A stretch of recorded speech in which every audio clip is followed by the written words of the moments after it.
Welcome everyone to this afternoon session of plenary speakers. So it's my pleasure to introduce Sylvie Méléard from the École Polytechnique Palaiseau.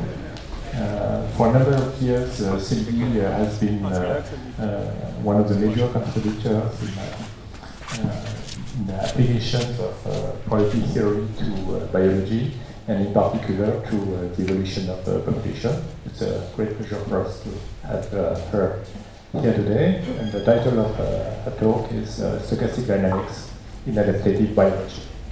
Thank you, Jean, and thank you to the organizer for giving us this very interesting week in Buenos Aires, and also to give me the opportunity to give this talk. So we had a lot of talks relying mathematics and probability and physics, and today I would like to talk to you about adaptive biology. So I will present some talk, which is based on many papers by this group, by Sylvain Billard and Régis Ferrière are French biologists. Sylvain Billard is in genetics and evolution, and Régis Ferrière is more in ecology and evolution.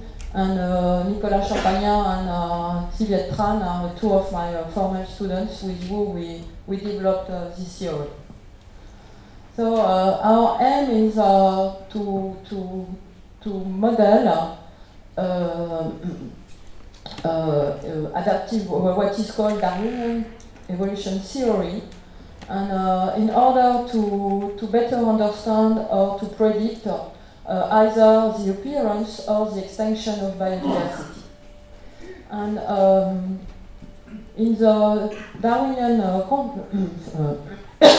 framework, so the basic idea of Darwin, so when he wrote his famous book, was that to say that a population, so population is a group of living individuals, and the Darwin's main idea was that the population has the propensity to generate as well to select its own an individual diversity. And so I will try to explain you what is mean and how we try to model this essential idea. So,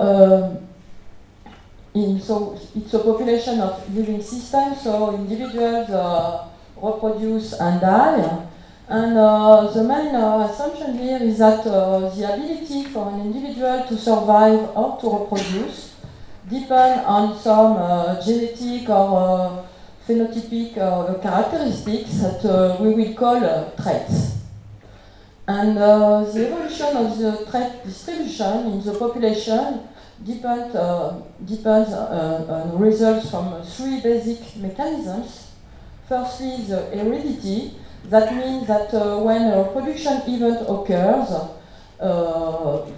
there is usually a transmission of the ancestral genetic characteristics to the offsprings, except when a mutation occurs. And the mutation happens essentially at the genetic, at the DNA level. That means when you have the replication of DNA, there are a lot of mistakes in the replication, and some of them will induce differences in the trait distribution at the phenotypic level too. And so the first point is this variability appearing in the genetic characteristic of the individuals. The second point that Darwin had in mind is that because of this variability and depending on the environment, the individuals will be more or less adapted to the environment at the time they are alive, and some of them are more adapted in the sense that their probability, survival probability or their reproduction ability are larger than for the other. And so this individual will reproduce faster and faster, and in a very long time scale, they will spread all the population. And so when I read the book, Darwin's book, I was fascinated by even if he was not at all a probabilistic, but I was fascinated by the way all these events, all these mechanisms that he described were based on probability, and especially when you have mutation, at the beginning you have only a single individual with which has the mutated genetic characteristics, and this individual will reproduce and create his own subpopulation of descendants. And if it is well adapted, this subpopulation will be supercritical and will develop in the population of individuals alive. And so, seen by Darwin, all these phenomena, so relating variability and selection, is called natural selection. And it can be seen as a succession of successful mutants which will spread the population. And so we will try to model this phenomenon. In another way, there are much of this evolution that described by Darwin is really at the level of phenotypic behaviors. I mean the macroscopic behaviors of the individuals. At that moment, there is another way to, of course, the biologists are more used to study and to measure what is called molecular diversity, that means at the molecular level or at the DNA level, and they are used to measure what is called a neutral marker, that means some subsequences of DNA which which don't code for proteins, for example, and so which are not active in the reproduction and survival phenomena. And so the geneticists construct a lot of theory based on data, but for what is called neutral markers, DNA sequences. That means, for example, I give you this example of construction of molecular phylogenies. Here you have the phylogeny of some cetacea, we say, of marine mammals. So, thank you. And I forgot. But this phylogeny, so it's a sample. That means, and it's based on some molecular data on these animals, these mammals, etc. And you see, this sample is a tree, which so here we have the actual time, and we go back in the past. And comparing, so you know that comparing the different bases on the DNA sequences, you can construct such a tree. And then now there is a large activity in theoretical biology to propose some models explaining such sort of data. So using either coalescence or using branching processes, and the aim is to quantify the length of the branches and to quantify some rate, for example, in order to predict the future. And but it is now widely accepted that in these phylogeny models, the rates are not constant. So either you can have a very big catastrophes, for example, environmental catastrophe, which will give a big change in the rate, in the branches rate. But our aim here is to explain these changes by the natural selection. And so there are two theoretical theories describing both of these points of view. The first one from the phenotypic point of view, and the second one from the genetics point of view. The first one has been it's called the theory of adaptive dynamics, and it has been developed since two decades by both mathematicians from again theory and dynamical systems and theoretical biologists, and which try to explain these successive inversions of successful mutants. So the point of view is a population dynamics point of view based on macroscopic approach. That means that the standard assumption is that the population is very large, and then population sizes can be approximated by deterministic quantities. And since we are at the phenotypic level, that means some biological characteristics that you can observe from individuals, we assume that the mutations are rare. And these guys, they all focus on the interplay between ecologies, that means the interaction between individuals, for example, to share resources, to share females if you are males, and so on, the evolution and the evolution. And so in this theory, this author don't at all consider the genetic point of view, and that's why it's very criticized by population genetics. And so here the selection, the famous selection introduced by Darwin, can be seen as the result of a trade-off between the reproduction, the individual reproduction ability, and the competition between individuals for resources. So in all these models, one assumes that there is a fixed amount of total resources, and that if you have a large population of individuals, they have to share these resources. Okay?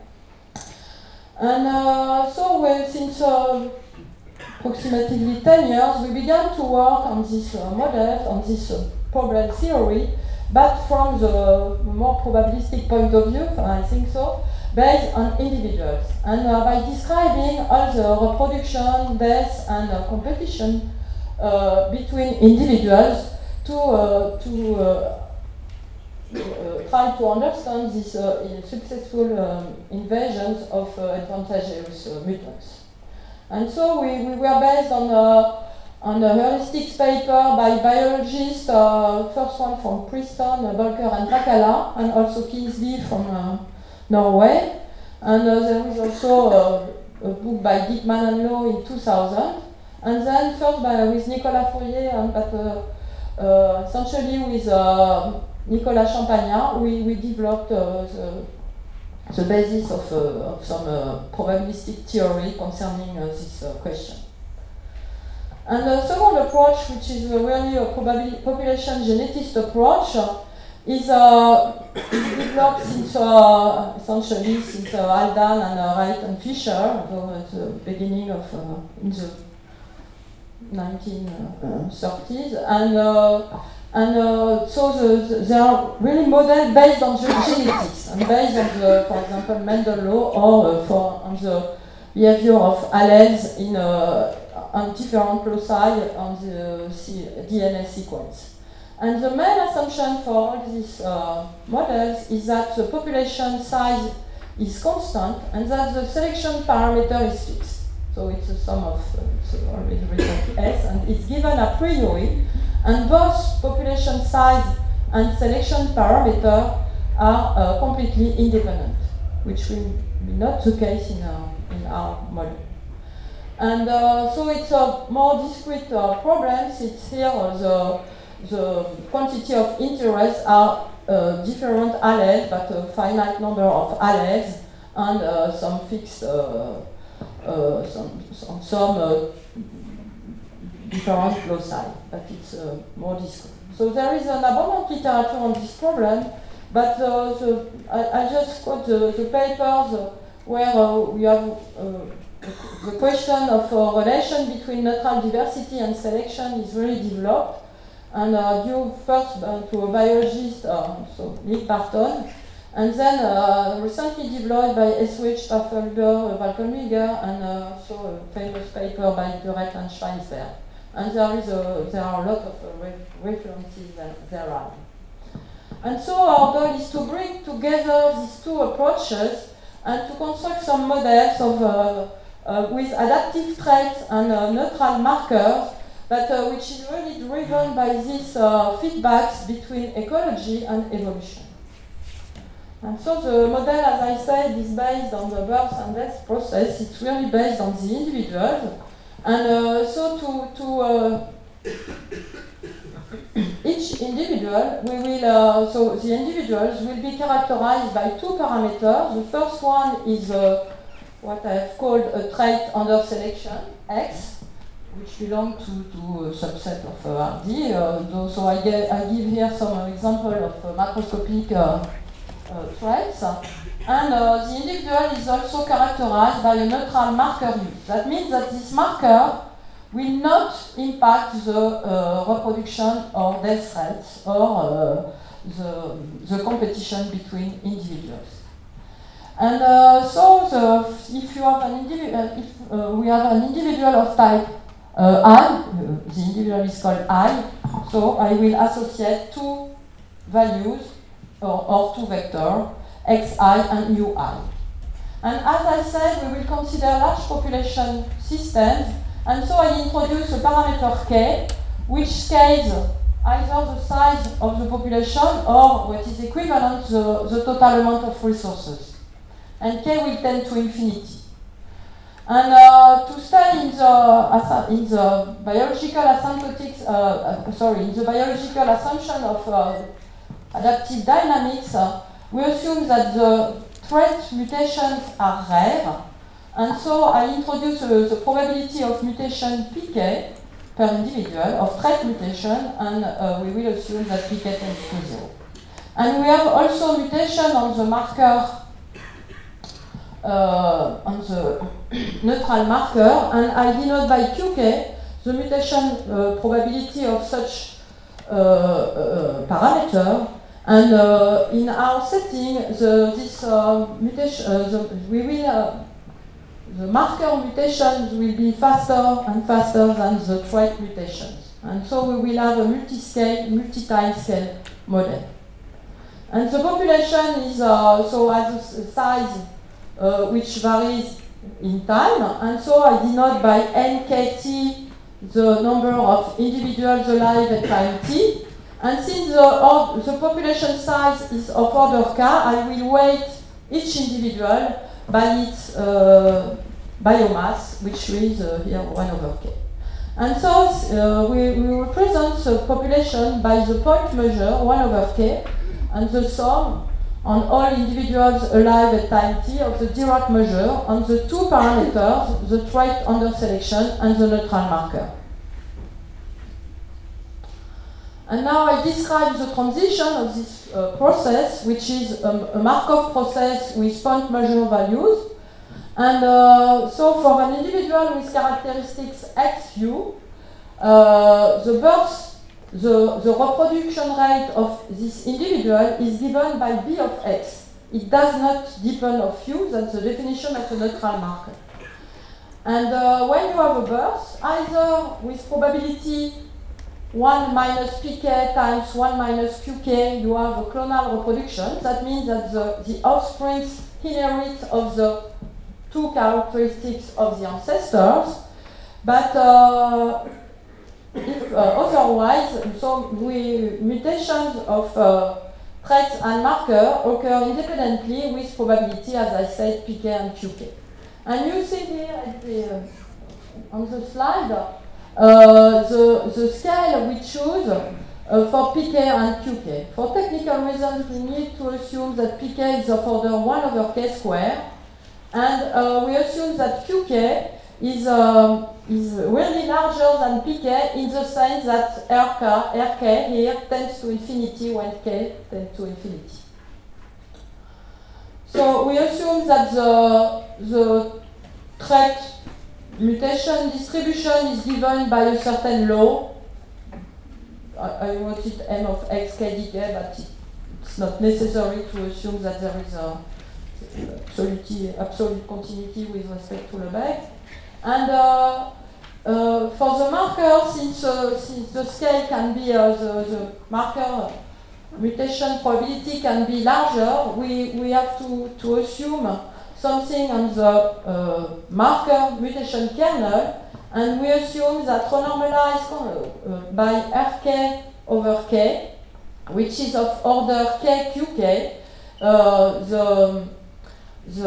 this jump operator related to this mutation kernel converges uniformly in U here when k tends to infinity to the generator of some Markovian process.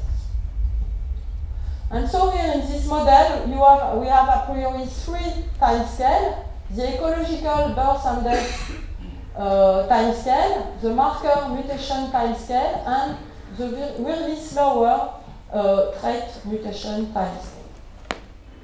And so I give you, for example, depending on the choice of GK, you can, if you take GK as a normal law, so with finite variance, you can obtain in the limit a diffusion operator.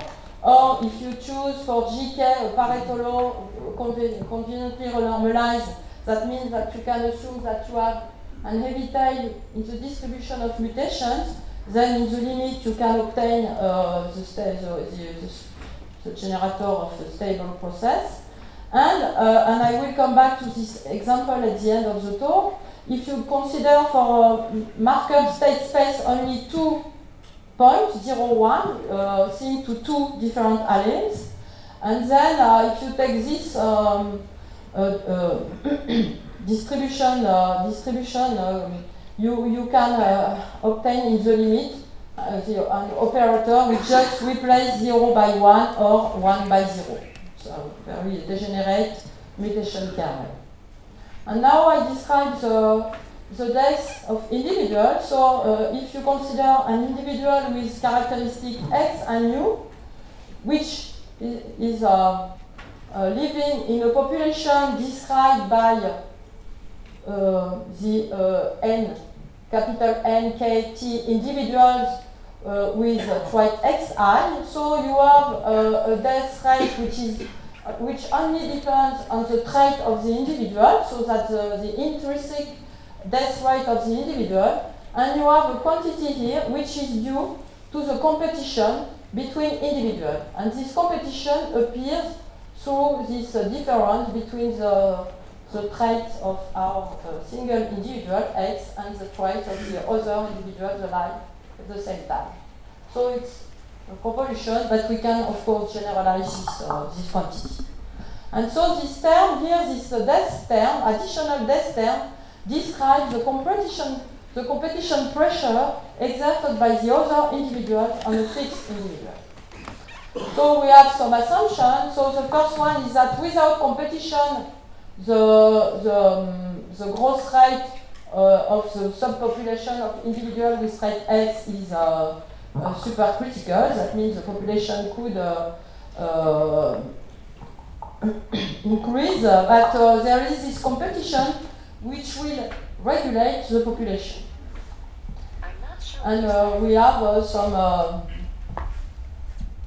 small standard assumption on the coefficient which allow to prove that our process exists and is uniquely defined, so it can be written as solution of a stochastic differential equation driven by different point Poisson measures. So now we consider, we come back to our process, so which is our population process, which is this measure nu k. And we firstly remark that since the coefficients only depend on x, if you consider the x marginal xk at time t, then it can be closely defined. I mean, so we will use this remark extensively. And so if we fix x, we can consider the marker distribution that I call pk of x du, which is the proportion of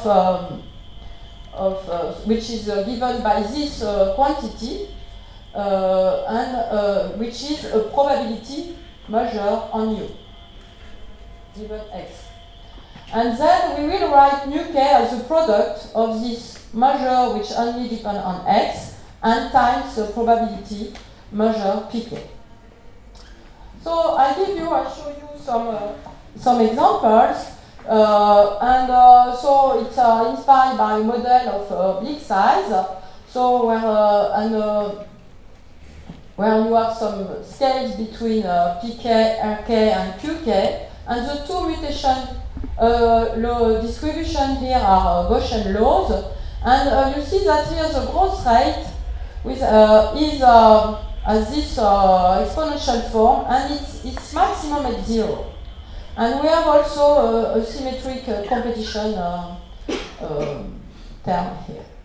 And the first thing we observe is the trait distribution.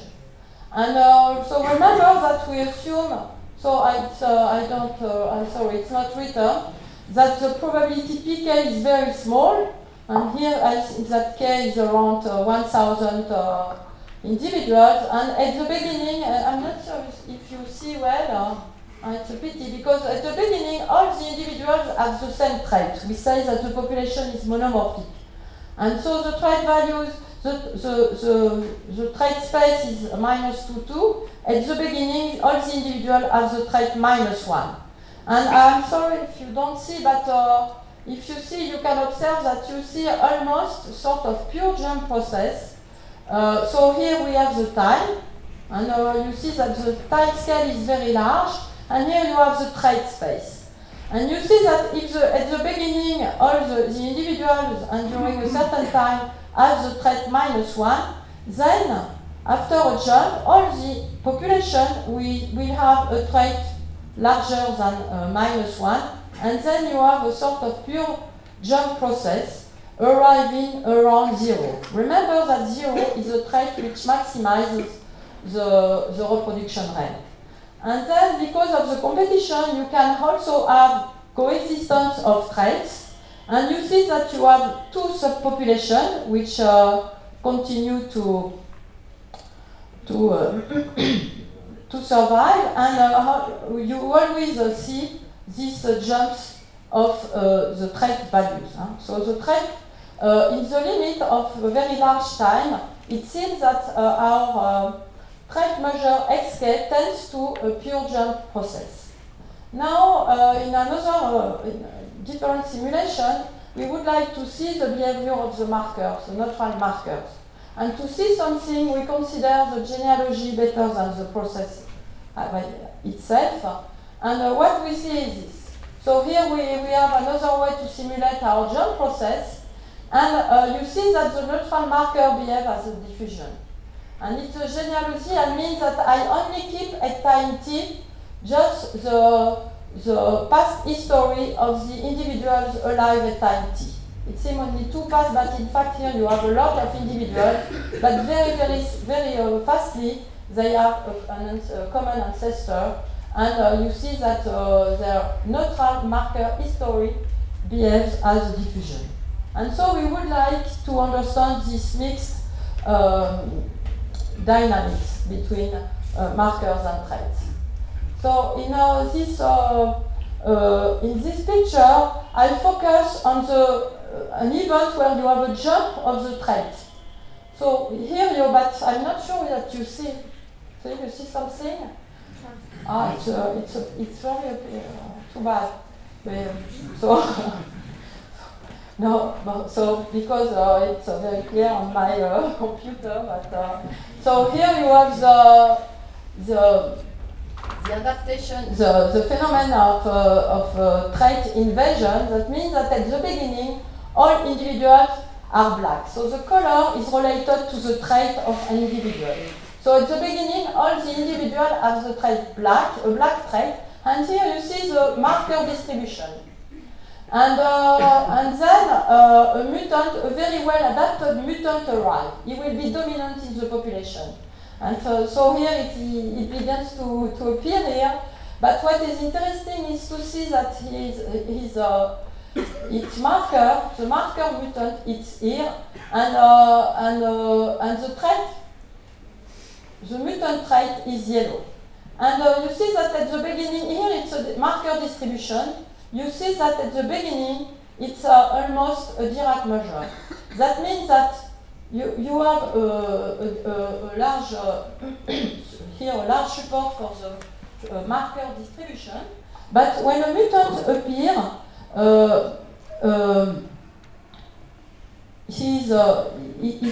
it is invasive in the point of view of the trait, but it's neutral marker which will also dominate the population in the sense that at the beginning all individuals will have the marker distribution of the trait mutant individual. And that is what is called a bottleneck. That means that when you have a jump of the trait process, the marker process will be restated from some Dirac measure. Okay? And so that's called, in population genetics, that's called the hitchhiking effect, because it's like, you see, you have the trait under selection which drives the evolution, and the marker follows, and every time you have an invasion of a new trait, you have a new initial condition for the marker distribution. And characteristics of a successful clade. That means that it will invade the population, that will give a jump in our evolutive process. And so you have also the same sort of phenomenon when you can consider coexistence of different traits. So I'll come back to the process now, and the first remark is very simple. If we assume that at the beginning all individuals have the same trait, the only quantity of interest is the size of the population.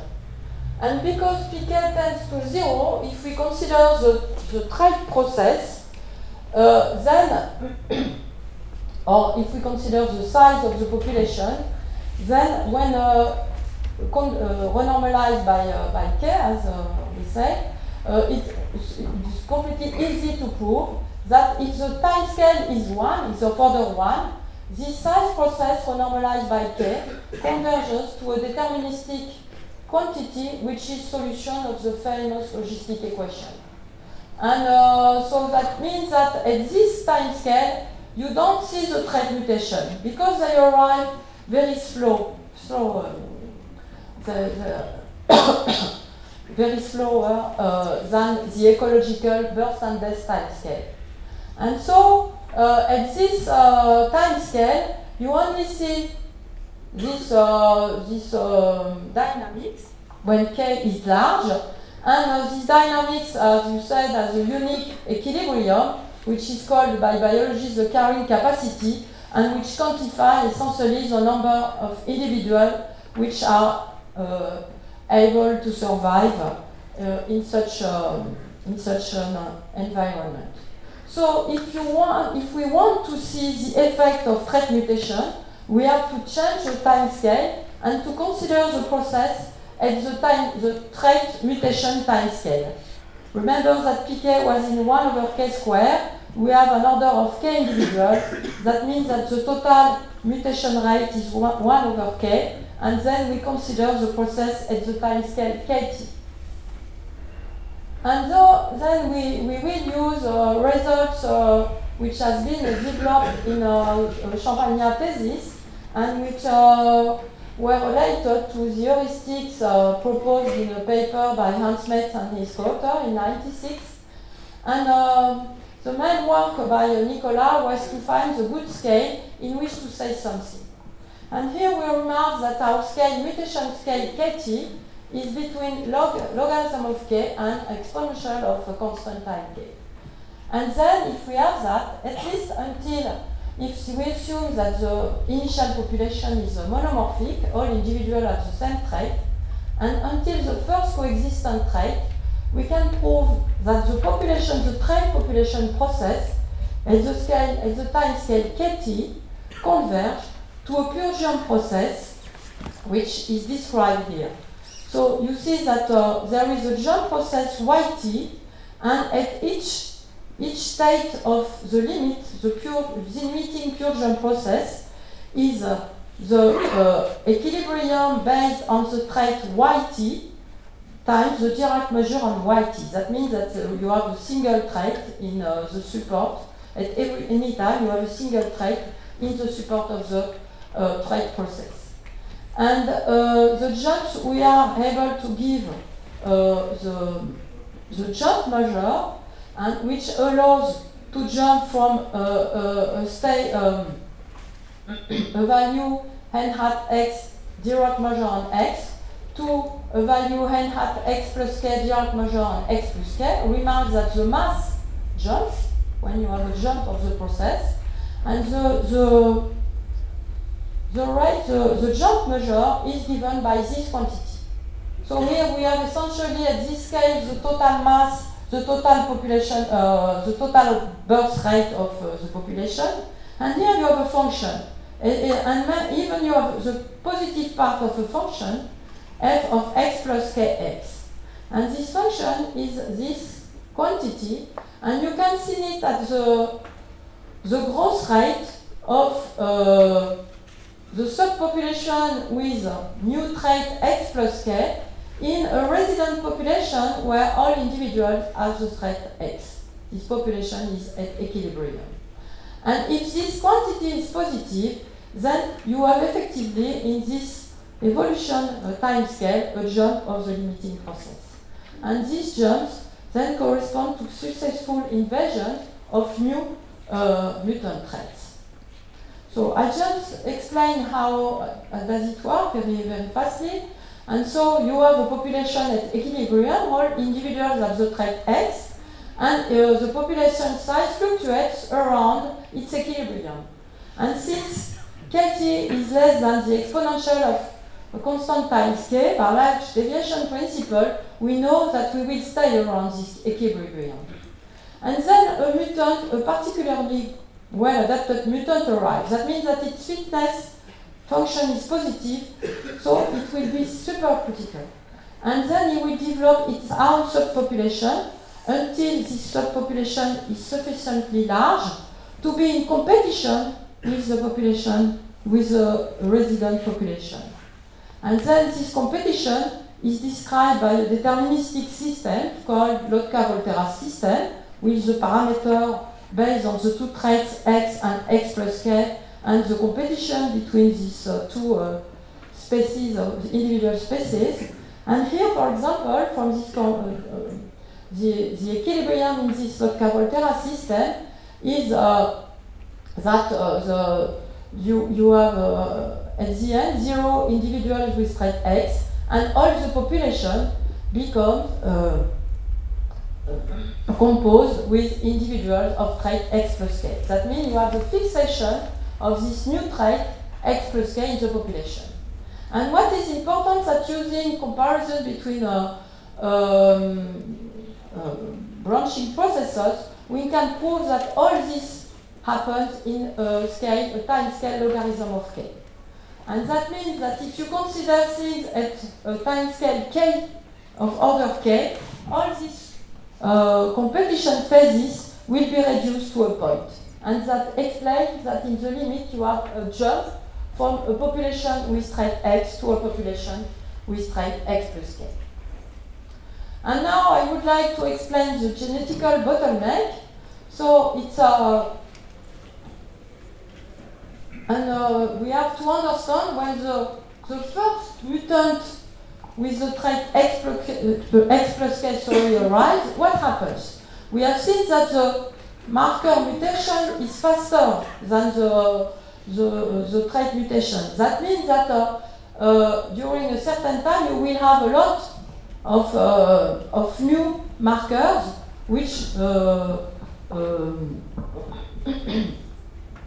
are related to descendants of the mutant, the first and single mutant individual. But what we can prove that in a scale which is larger than the logarithm of k, so we first, what we have used to prove our previous theorem is that at this scale, at some scale tk, really larger than logarithm of k, the total mass of individuals, so that's a probabilistic process here, the total mass of individual with trait x plus k is large, because it will be of order epsilon times k, then the probability that we have this event will tend to this quantity which appeared in our jump process. That means you know that what you have for a branching process, for a supercritical branching process, the survival probability is the growth rate over the birth rate. That's well known for a continuous time process. And in the same time, we realize that if we consider the process which describes the distribution of markers of the subpopulation with trait x plus k, and if we consider this probability measure process at this scale tk, then when k tends to infinity, the probability that it remains equal to the Dirac measure on V is the same quantity, f of x plus kx, the inversion fitness function over the birth rate of the trait x plus k. That means that during this time, the marker, the descendants of this first single dominant individual will not have time to develop different neutral markers. And that explains, that prove what we call a genetical bottleneck. That means that, in fact, when you have here this picture, here if you had the distribution, the marker distribution, you will have a marker distribution here, p of x du, but here, when you are here, at this scale, you have only the Dirac measure on V. So now I finish by giving the theorem. The main theorem is that if we consider the global process nu k at time kt, we can prove that when k tends to infinity, it converges. It's not G1 topology, it's better than finite dimensional topology. Is of course, it's a converging law. It's more or less M1 score topology. And then you have here the description of the limiting process. We have already seen what is the trait part, I can say. And here you have the limiting marker distribution. So it's a certain process initiated at ut, which will be a jump process, and with characteristic yt, and it's a probability measure on dv. And in fact, this process, capital F, is a Fleming-Vio process. That means that it's defined here. It's the Fleming-Vio process is a probability measure valued process on the marker state space U, which starts at Dirac measure on U, as we have seen, and which satisfies this martingale problem. And so the Druif term is driven by the generator capital A we introduced previously. And you see that here the martingale part is square integrable, and its quadratic variation is given here. And you remark that it depends on the trait value, which is the parameter which appears here. And so that means that this Fleming-Vio process depends on the evolution of these trait values.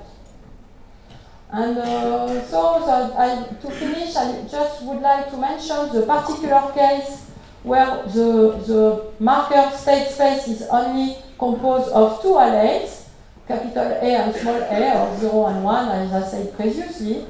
And in this, our limiting process in that case is you see a sort of evolutive Fleming White-Fisher diffusion. So here I think that a lot of you can recognize a White-Fisher diffusion, but here the quantities which appear in the stochastic part and in the mutation drift term depend on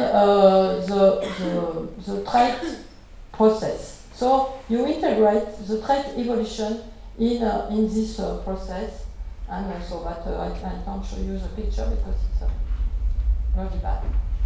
So I finish to say that now we work on a coexistence of traits, so we have a similar theorem, but here now our aim is to compare this model with standard model of neutral markers as for example, coalescent models. So thank you. Oh, I have a beautiful picture, but sorry.